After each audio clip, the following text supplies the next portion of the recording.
Bonjour et bienvenue sur Blogy. Alors je suis aujourd'hui chez Asus France où on m'a présenté l'ensemble des netbooks de la rentrée. Il y a pas mal de modèles, on va essayer d'aller assez vite pour présenter tout ça. Donc vous aurez des photos à part. On va d'abord regarder en vidéo tous les nouveaux modèles. Ça commence avec celui-ci, le 1001 PQ, qui est un modèle à destination des adolescents avec deux décors différents. Ici c'est le modèle violet avec une couleur légèrement changeante, irisée en vert quand il est à la lumière. Je ne sais pas si ça se voit bien à la caméra, mais vous voyez ici un modèle qui est à la fois violet et vert quand la lumière est en direct dessus. C'est assez sympa. Il y a une petite décoration ici, un motif comme des flammes, et le modèle est livré en plus avec des espèces de décalques.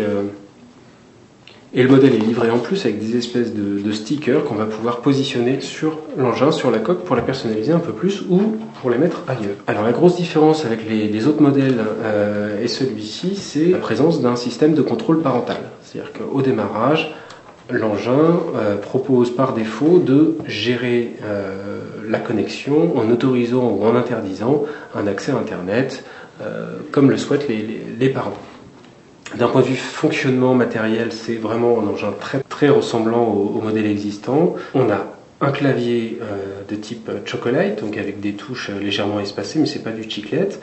Donc c'est un clavier tout à fait confortable avec toujours une petite zone de touche fléchée un petit peu juste. C'est un bel AZERTY très lisible, des touches de raccourci également très lisibles, un bon format de frappe. Donc c'est un clavier tout à fait correct.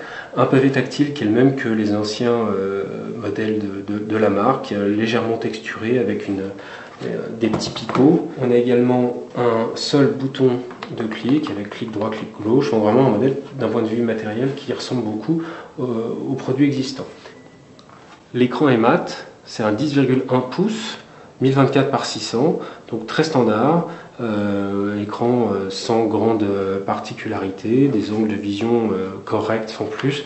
La grosse différence, c'est vraiment ce système de contrôle parental qui permet d'empêcher à des enfants d'exploiter la machine si vous ne le désirez pas. Donc vous pouvez par exemple définir des plages horaires d'utilisation, des sites où ils peuvent accéder ou d'autres non, etc. Donc c'est vraiment un petit peu comme sur les modèles Disney de la marque, ce qui différencie cette machine.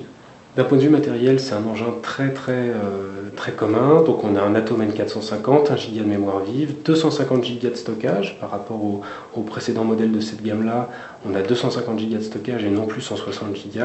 Du Wi-Fi de type N, donc une bonne connectivité. Une webcam 0,3 mégapixels, pas de Bluetooth. Un réseau 10-100 tout à fait standard. Point de vue connectique, donc c'est encore une fois très simple. Donc jack micro, un port USB, un port anti-vol. Le port Ethernet habituel. De l'autre côté, on a le second port USB. Il n'y a que deux ports USB, donc une sortie VGA, l'entrée d'alimentation, une petite ouïe de ventilation et le lecteur de carte SDHC habituel. La batterie est une 6 cellules en 4400 mAh. Et l'engin fait 1,37 kg, donc il est assez léger, assez maniable. C'est vraiment à vocation d'enfant ou d'adolescent. Peu d'évolutivité sur ce type de machine, donc on a juste une trappe en dessous qui permet d'accéder à la mémoire vive avec une petite vis à enlever ici, les doubles enceintes et les ouïes de ventilation. Donc vraiment un engin très simple, à vocation des plus jeunes, et c'est vendu 299 €.